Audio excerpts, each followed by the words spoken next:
I never made a dyno video because it wasn't very successful. It was alright. We got data and what we needed for where our timing should be and all that stuff.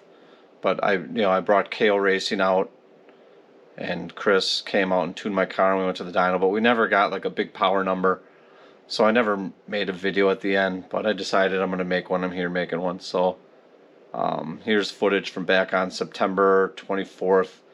We did a dyno on Saturday. We were going to try and do pump gas on Friday the 23rd, and that didn't work out. And then we ended up going on the 24th, and then we tried doing pump gas in E85, and yeah, it didn't work out to get the big power number. But we got what we needed, so here it is. All right, here's the deal. I have no time, and so I got Chris from KO Racing coming out, and he's going to finish tuning my car in the dyno and do all that stuff. So I've been doing a little bit to get it ready. So let me show you some stuff, like just odds and ends. So my old fill cap was like bad. I could barely open it. It's like a red one that you turn and pull up. And I ended up buying this Earl's screw-on one, so that's nicer. So we can change the oil or the fluids. I added this here, an AEM boost pot switch, so that way I can do my boost level like that. So that's in there now. I took the brake-in oil out and put it to AMS or AMS oil Dominator, something like that. So 15 W50 or something like that. So it's got regular oil in, synthetic. I changed my spark plugs. I ended up buying a whole bunch of extra spark plugs for the dyno here for Chris. What else did I do? I added my pressure sensors on the gate, on the top one, just because I wired it. It's not needed. And that's about it. I've had it up to like 30 pounds. And it's been going good. So now I'm just going to take the laptop here and set up the boost pot so it works like each position. And that's about it. I think it's ready. You should come here. Next weekend we're supposed to dyno. Hopefully everything goes good. But yeah, jam this out, see what it makes. Chris working on my car with a hammer, everybody. Don't do this. But yeah, he did. I'll tell everybody. Did all my battery shut off stuff and put a fuse in here and all that stuff, so it's much better and safer.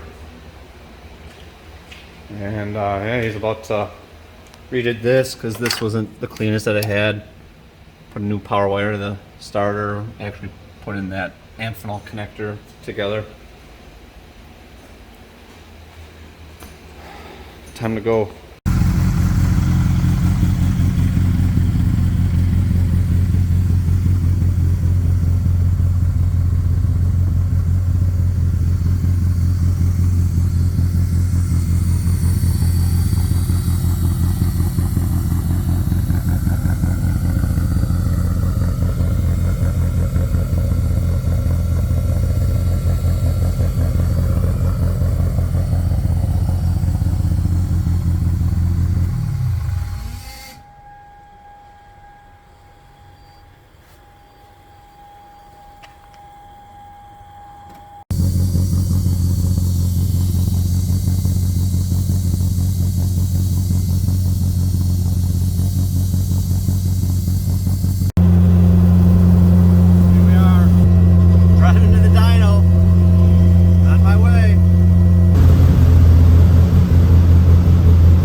Chris fixing the brake.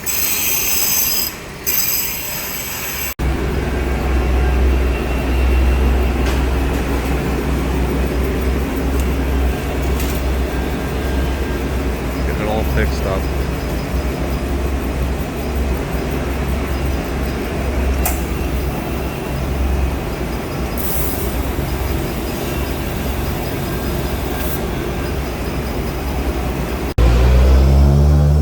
Last one, then I'm leaving.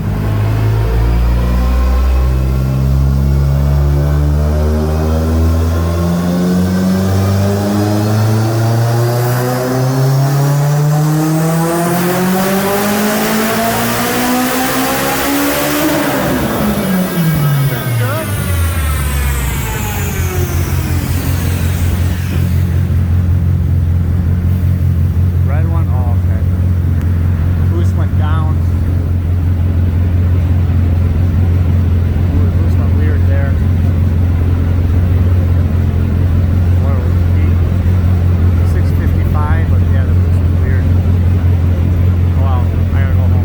So there you have it. It made like 655 on like 20 pounds of boost. We had another one that made, it was like 24 pounds or something like that, and it was showing like 720 something, I thought it was, something like that, 730 something, I don't remember. But like the dyno glitched, and at the end it like jumped up to like 800 wheel horsepower, so you had to like crop the run, some RPM off and all that stuff. And Chris could do it, but I don't know how to do it, so I didn't even post that run. But we never got above 25 pounds. What you don't see in the video is I put those boost pressure sensors on the top of the gates, and they just kept vibrating loose and causing a boost leak, and it just ended up making like boost control impossible. And that was like the biggest struggle. At the end, the very end, we stopped that and got rid of it, but it was too late. It just took too much time. So between that and then a throttle body O-ring popped out, and you saw my wastegate tube broke. It was all stuff that just made it go way longer than necessary. And then I went back on the street, and I started continually having trigger issues. And I fixed that by getting rid of the Racer X cam trigger and put a stock distributor as a cam trigger. But I should be able to go back if I wanted to, which I might in spring. But this is what I got on this one. And the other thing you'll notice is all of my graphs, if you look like after like 8,800 RPM, the power just seems to always dive. And previously my peak power was like 9,300 RPM. And I think that is the valve float issue. If you saw my last video of I'm putting stronger 2JZ valve springs in. So that should possibly help that, and I should get a little bit more power at each boost level. But we have to go to the dyno and find out. But that, yeah, that's it. That's the end. So 20 pounds makes like, we'll just say like 650 or so. 650 at 20 pounds. That's a lot of power. I'm pretty happy with that with pump E85. And it was actually E72 is what it was. So, well, stay tuned. We'll see what else we can do here with some other stuff.